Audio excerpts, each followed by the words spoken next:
আগস্টে ডেঙ্গুর প্রকোপ কিছুটা কম হলেও স্বস্তির নিঃশ্বাস নেওয়ার মতো অবস্থা এখনো হয়নি বলে জানিয়েছেন চিকিৎসক ও কীটতত্ত্ববিদেরা।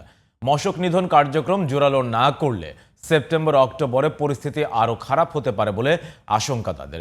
গবেষণা জরিপের তথ্য বলছে ঢাকার পাশাপাশি বরিশাল, কুমিল্লা, চট্টগ্রাম, কক্সবাজার ও নারায়ণগঞ্জ সহ বেশ কিছু এলাকায় এডিস মশার ঘনত্ব এখনও আছে বিপদ সীমার উপরে। আহমদ অনিকের রিপোর্ট। স্বাস্থ্য অধিদপ্তরের পরিসংখ্যান অনুযায়ী আগের মাসের তুলনায় আগস্ট মাসে কিছুটা কমেছে ডেঙ্গুর প্রকোপ। জুলাই মাসে হাসপাতালে ভর্তি রোগীর সংখ্যা ছিল 10,684 জন, আর মৃত্যু হয় 41 জনের। অন্যদিকে আগস্টে হাসপাতালে ভর্তি হয় 10,496 জন রোগী, এর মধ্যে মারা গেছেন 39 জন। বিশেষজ্ঞরা জানান, আগস্টে ডেঙ্গু কমলেও স্বস্তিতে থাকার কোনো সুযোগ নেই। বর্ষাকালে কিন্তু most of the time flowing water থাকে, সেই জন্য কিন্তু মশার সংখ্যাটা কিছুটা কম থাকে। তো যেহেতু এখন আমাদের শরৎকাল শুরু হয়েছে, stagnant water will be there. তো আমরা গতবারের যদি স্ট্যাটিস্টিক্স পর্যালোচনা করি তাহলে কিন্তু সংখ্যাটা সেপ্টেম্বর মাসে অনেক বাড়বে। আগস্ট মাসে কিছুটা কমে গেলেও আমাদের স্বস্তি নিঃশ্বাস ফেলার কোনো সুযোগ নেই। এখনও আমাদের কাজ করা প্রয়োজন, কারণ সেপ্টেম্বর মাসে এবং অক্টোবর মাসে ডেঙ্গুর ঝুঁকি কিন্তু আরও বাড়ার একটি সম্ভাবনা আমরা দেখছি।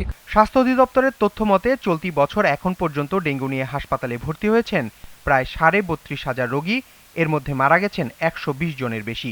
এলাকা ভিত্তিক পরিসংখ্যানে সবচেয়ে বেশি ডেঙ্গু রোগী শনাক্ত হয়েছে বরিশাল বিভাগে। এরপর পর্যায়ক্রমে আছে ঢাকা দক্ষিণ সিটি কর্পোরেশন, চট্টগ্রাম বিভাগ, ঢাকা বিভাগ, ঢাকা উত্তর সিটি কর্পোরেশন, রাজশাহী বিভাগ ও খুলনা বিভাগ। সবচেয়ে কম রোগী আছে সিলেট বিভাগে। ডেঙ্গুতে সবচেয়ে বেশি মৃত্যু হয়েছে ঢাকা দক্ষিণ সিটি কর্পোরেশনে, পরের অবস্থানে আছে বরিশাল ও চট্টগ্রাম বিভাগ এবং ঢাকা উত্তর সিটি কর্পোরেশন। কীটতত্ত্ববিদ কবিরুল বাশার জানান, মশার ঘনত্ব এখনও নিয়ন্ত্রণে আসেনি ঢাকা সহ বেশ কিছু অঞ্চলে। ঢাকা ছাড়াও চট্টগ্রাম, কক্সবাজার, বরিশাল, বরগুনা, পটুয়াখালী, পিরোজপুর, গাজীপুর, নারায়ণগঞ্জ, কুমিল্লা, চাঁদপুর এই কয়েকটি জেলাতে এডিস মশার ঘনত্ব বেশি এবং সঙ্গে সঙ্গে ডেঙ্গু রোগীও বেশি আছে। তাই এখনই জোরে সোরে hotspot management, breeding source management এবং জনগণকে নিজ নিজ বাড়ি এবং বাড়ির আঙিনায় নিশ্চিত করতে হবে যেন কোনোভাবেই এডিস মশার ঘনত্ব বা এডিস মশার প্রজনন না হয়।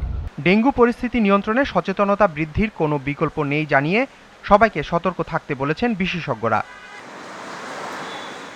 আহমদ অনিক, জিটিভি নিউজ, ঢাকা।